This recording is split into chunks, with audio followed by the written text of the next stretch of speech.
Assalamualaikum warahmatullahi wabarakatuh. Perkenalkan saya Nurali Fedris dari kelas H. Di sini saya akan mempresentasikan hasil paper saya yang berjudul Pasar Faktor Produksi. Baik, kita masuk ke materi pertama, yang dimana pasar faktor produksi adalah elemen krusial dalam struktur ekonomi mikro yang bertugas sebagai arena pertemuan antara permintaan dan penawaran atas faktor-faktor yang digunakan untuk menghasilkan barang dan jasa.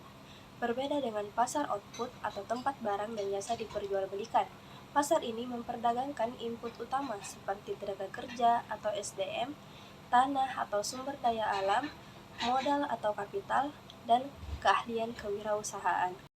Permintaan terhadap faktor-faktor ini bersifat turunan atau derivative demand, artinya muncul karena adanya permintaan konsumen terhadap barang akhir yang diproduksi. Oleh karena itu, penentuan harga atau imbalan bagi setiap faktor seperti upah, sewa, bunga, dan laba ditentukan oleh interaksi dinamis antara produktivitas faktor tersebut dan nilai jual produk yang dihasilkannya. Pemahaman mendalam tentang mekanisme pasar faktor produksi sangat penting karena memengaruhi alokasi sumber daya, distribusi pendapatan nasional, dan struktur biaya produksi bagi perusahaan. Materi selanjutnya yaitu definisi dan jenis-jenis pasar faktor produksi, yang dimana faktor produksi adalah segala sesuatu yang digunakan untuk menghasilkan barang dan jasa.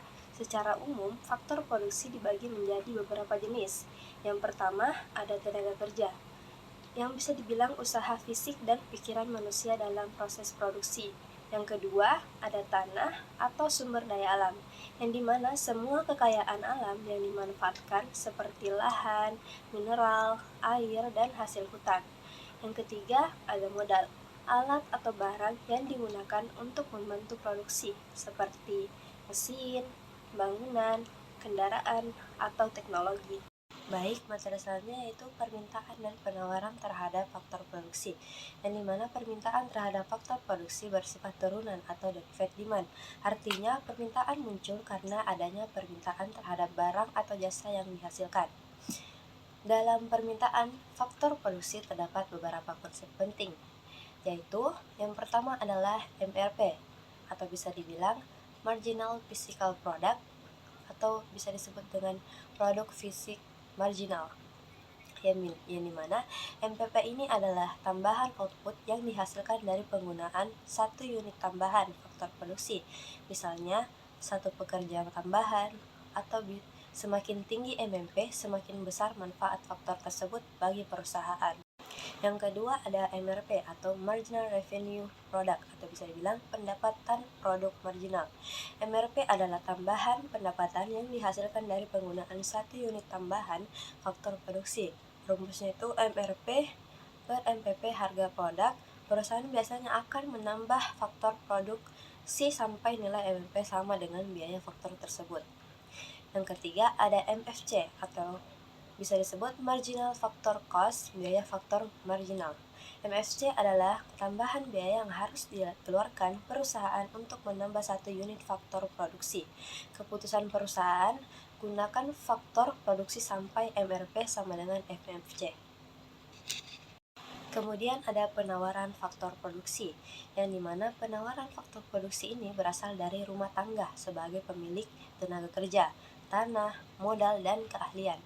Beberapa faktor yang memengaruhi penawaran antara lain, yang pertama ada tenaga kerja atau jumlah penduduk, tingkat pendidikan, upah, preferensi bekerja, dan kondisi sosial.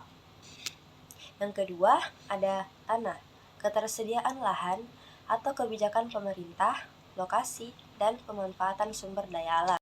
Yang ketiga ada modal, tingkat bunga, keuntungan investasi, tabungan, perkembangan teknologi. Yang terakhir ada keahlian, yang bisa dibilang kemampuan individu, pendidikan, pengalaman, serta peluang usaha. Materi terakhir yaitu penentuan harga pasar faktor produksi, yang dimana harga atau imbalan faktor produksi ditentukan oleh interaksi permintaan dan penawaran di pasar.